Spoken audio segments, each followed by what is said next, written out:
ये है talks news network और आप देख रहे हैं पॉलिटॉक्स, राजनीति का कच्चा चिट्ठा। नमस्कार, आप देख रहे हैं पॉलिटॉक्स और मैं हूं अवधेश आकोदिया।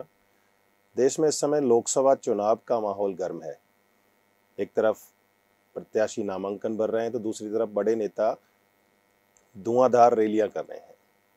इस बीच जहां भी आप जाते हैं, किसी चौक पर, किसी चौराहे पर, किसी ट्रेन में, किसी बस में, किसी चाय की थड़ी पर, हर जगह यही चर्चा होती है कि इस बार किसकी सरकार, कौन सत्ता में आ रहा है, किस पार्टी की कितनी सीटें आ रही हैं। पंडित अखिलेश शर्मा जी, आपका बहुत बहुत स्वागत है पॉलिटॉक्स में। मैं आपसे पूछना चाहता हूं, जैसा कि पहले आपने हमें बताया था कि एनडीए की वापसी हो रही है, लेकिन नरेंद्र मोदी प्रधानमंत्री नहीं बन रहे हैं। मैं आज आपसे राजस्थान के परिप्रेक्ष्य में पूछना चाहता हूं कि राजस्थान में किस तरह के परिणाम रहने का आकलन है आपका ज्योतिष के अनुसार। सर्वतोभद्र चक्र के आधार पर राजस्थान भारत के मानचित्र के ऊपर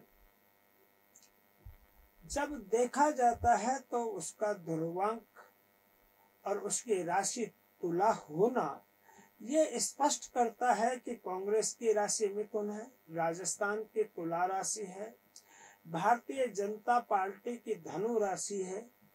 केवल ये दो ही नहीं है, अन्य कोई व्यक्ति निर्दलीय भी खड़ा होगा या समर्पित उम्मीदवार भी खड़ा होगा। इससे स्पष्ट है कि राजस्थान के अंदर कांग्रेस को 5 से 7 सीटें ही प्राप्त होगी एवं भारतीय जनता पार्टी को 17-18 सीटें प्राप्त होगी। अगर कोई शेष बचती है तो कोई एक उम्मीदवार निर्दलीय के रूप में भी विजय श्री को प्राप्त कर सकता है। बड़ी सीटें भी हैं राजस्थान में जिनको हॉट सीट कहा जा रहा है, जैसे जोधपुर की सीट है, वहाँ पर केंद्रीय मंत्री गजेंद्र सिंह शेखावत और मुख्यमंत्री के बेटे वैभव गहलोत के बीच मुकाबला है। तो इस तरह की जो हॉट सीट है जिनके ऊपर पूरे राजस्थान ही नहीं पूरे देश की नजरें हैं, इन सीटों के बारे में क्या आकलन है आपका, यदि आप बता पाएं तो उस तरह की चीज। जोधपुर की राशि मकर राशि है, गजेंद्र सिंह की जो राशि है वो भी मकर है एवं वैभव गहलोत की राशि वृषभ राशि है। तुला राशि राजस्थान की है। इसलिए जहां जोधपुर क्षेत्र का हम बात करें कि वहां कौन जीतेगा, तो वहां ये निश्चित है कि वहां पर भारतीय जनता पार्टी के प्रत्याशी श्री गजेंद्र सिंह शेखावत विजयश्री को प्राप्त करेंगे।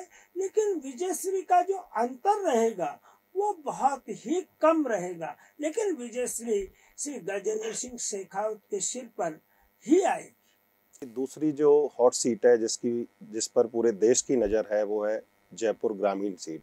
यहाँ दो खिलाड़ियों के बीच मुकाबला है। एक राज्यवर्धन सिंह राठौड़ हैं जो शूटर रहे हैं, बहुत बड़े खिलाड़ी रहे हैं, कई सारे पदक उन्होंने हासिल किए हैं। राजनीति के क्षेत्र में भी उनका पदार्पण उतना ही रोचक रहा है।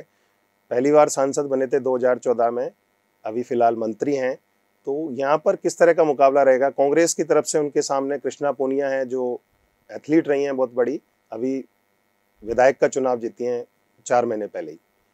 देखिए, जयपुर की भी मकर राशि है, कृष्णा पूनिया की मिथुन राशि है, राज्यवर्धन की तुला राशि है, यह राजस्थान की भी तुला राशि है। इसलिए जयपुर ग्रामीण क्षेत्र से श्री राज्यवर्धन सिंह अपनी स्थिति को जितनी पहले थी उसी से बल्कि अधिक मतों से वो जीतेंगे।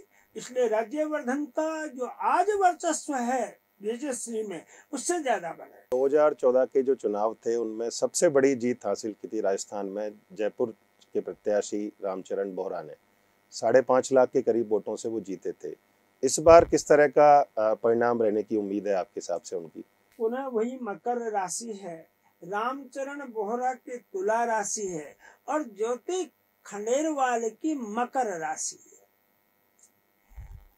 जयपुर का चुनाव आपके लिए दिलचस्प रहेगा। राजस्थान में कोई भी ऐसा चुनाव नहीं है, ऐसी सीट नहीं है जो इतनी दिलचस्प होगी।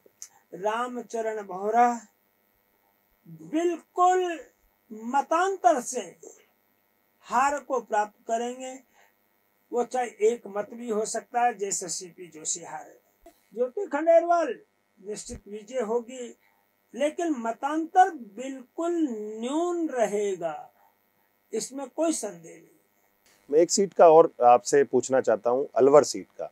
अलवर सीट पर कांग्रेस के प्रत्याशी हैं भंवर जितेंद्र सिंह और बीजेपी ने उनके सामने उतारा है बाबा बालकनाथ को। जैसा कि आपको पता है पंडित अखिलेश शर्मा जी की 2014 में यहाँ पर भंवर जितेंद्र सिंह को हार का सामना करना पड़ा था। उनके सामने बीजेपी के प्रत्याशी थे महंत चांदनाथ, उन्होंने जीत हासिल की थी। फिर एक बार वही कॉम्बिनेशन बीजेपी ने बनाया है, बाबा बालकनाथ को इस बार उतारा है और उनके सामने भंवर जितेंद्र सिंह है। यहाँ किस तरह का आकलन है आपका? यहाँ पर भंवर जितेंद्र सिंह विजयश्री को प्राप्त करेंगे, इसमें कोई संदेह नहीं है। बाबा बालकनाथ जी को हार का मुंह देखना पड़ेगा। हम आपसे आगे भी बात करते रहेंगे। जैसे ही पूरी जानकारी सामने आएगी, सभी 25 सीटों की तस्वीर साफ हो जाएगी कि यहाँ पर कौन कौन प्रत्याशी सामने हैं। हालांकि 24 सीटों पर यह तस्वीर साफ हो चुकी है, केवल एक सीट पर भारतीय जनता पार्टी की तरफ से प्रत्याशी की घोषणा होना बाकी है। तो आगे हम आपसे बात करेंगे। बहुत बहुत धन्यवाद। नमस्ते। ये है टॉक्स न्यूज नेटवर्क और आप देख रहे हैं पॉलिटॉक्स, राजनीति का कच्चा चिट्ठा।